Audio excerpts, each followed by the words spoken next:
Hello YouTube, my name is Max and today we're going to have a look at the Racerstar Labs 28 amp ESCs. Now these popped up sometime around, I believe, early April, and the hype may have died down by now, but these just arrived in the mail. I've been waiting for them for the better half of a month. So today we're going to check these out. One important thing to note about these is currently these are only available in a set of 4 ESCs, so I'm hoping Banggood might actually change that at some point in the future, but currently if you burn one ESC you're gonna have to buy another set of 4 to replace that one. I mean, that does leave you with 3 replacement ones, or you could just build another tricopter or something, but that's one thing to note. Also, what's rather special about these ESCs, for one, they support a 2 to 5S LiPo instead of your standard 4S, which is quite neat for me because my current daily driver, which has killed an ESC, is running these D.R.E Race Edition SE 2205s, which are also good for 5S. So in the near future, if I ever decide, hey, I need a little more power out of this setup, I can, without any issues, go 5S on it.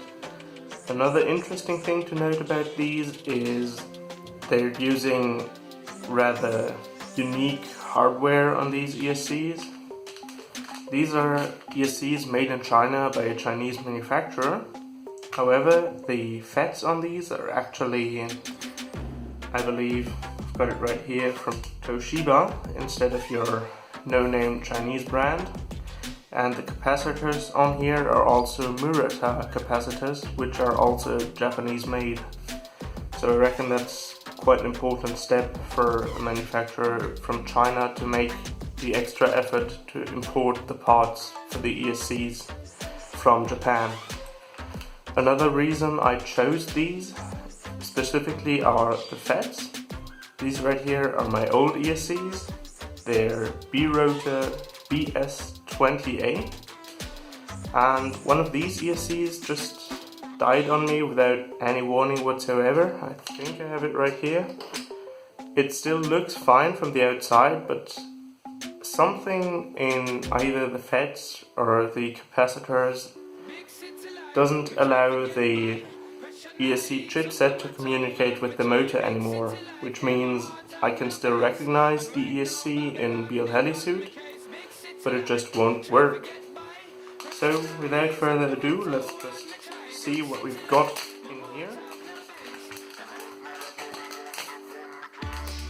Great packaging, Racerstar. So, downside in here we've got a lot of stuff. We've got the actual ESCs, which are again individually wrapped. We've got some nice Racerstar logos, which I'm just dropping all over the place. We've got, which is very nice, they come without wires soldered on, and they come with extra heat shrink, so you can build them however you want.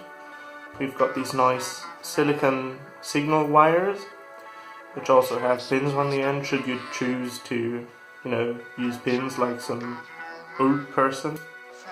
And they also come with this silicon wire. Now, I'm not entirely sure what gauge these are. We're gonna find out shortly. So it looks like these should be around 20 gauge. This one doesn't tell me. No, it's this one. Oh, I'm gonna find it. Oh, these are actually 18 gauge wires, so they should be good for the up to 40 amps of burst power these ESCs are rated for.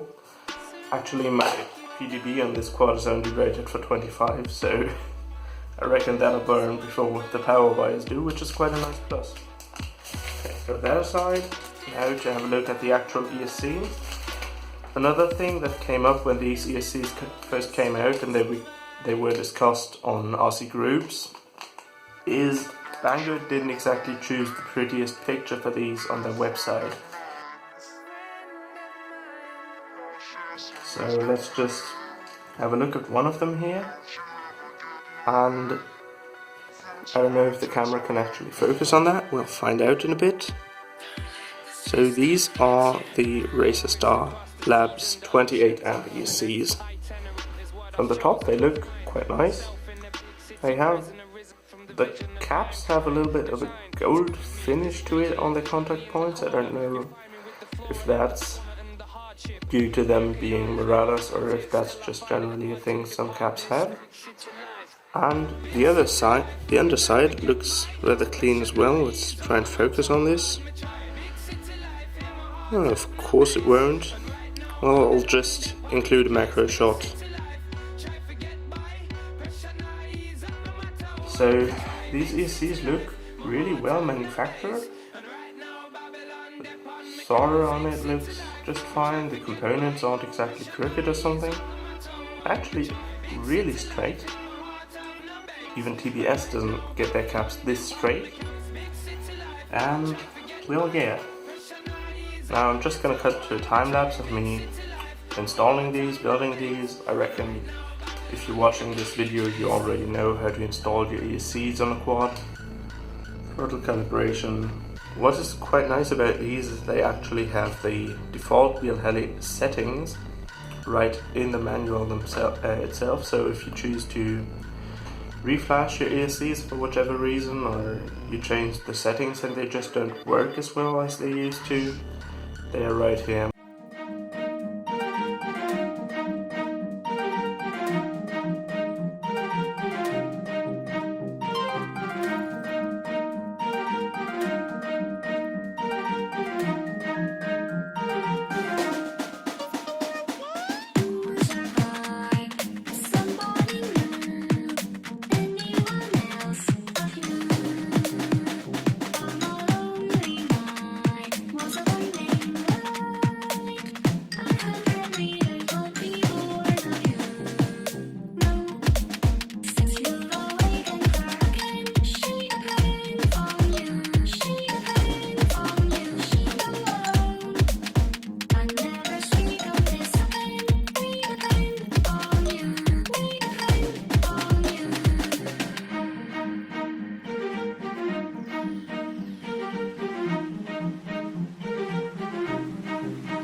Reasons beyond my recognition, my phone decided it just doesn't feel like recording anymore, so yeah. The ESCs are now calibrated, and gotta admit I'm pretty impressed with how slowly the motors start to turn once they're running. So this right here is the minimum motor rotation speed. The ESCs are looking quite nice on the arms, and it's kind of a shame I gotta put electrical tape over them to fix them to the arms more permanently and not have them die on me. So yeah, I'll now be putting the rest of the quad together, which I'm not gonna film because my phone's running out of memory space, and I might include a DVR of the first test flight if my DVR decides to work again, and yeah. That's it. Anyway, thanks for watching, goodbye, and maybe enjoy the DVR or